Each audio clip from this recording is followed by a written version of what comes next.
This is how I make chicken katsu. Here's what you'll need.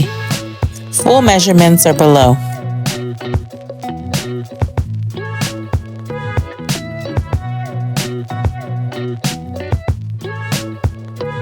Add a little bit of salt and pepper to the chicken.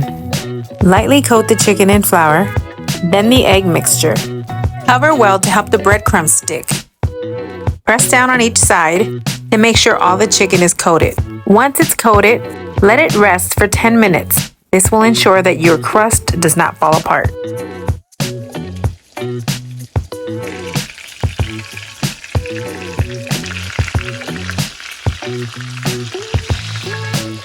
Once the chicken is cooked, set it on a rack to drain off the excess oil and make the sauce.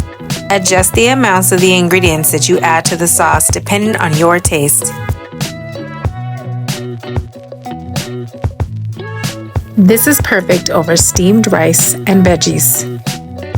Crunchy on the outside, tender and juicy inside. I hope you give this a try. Thanks for watching.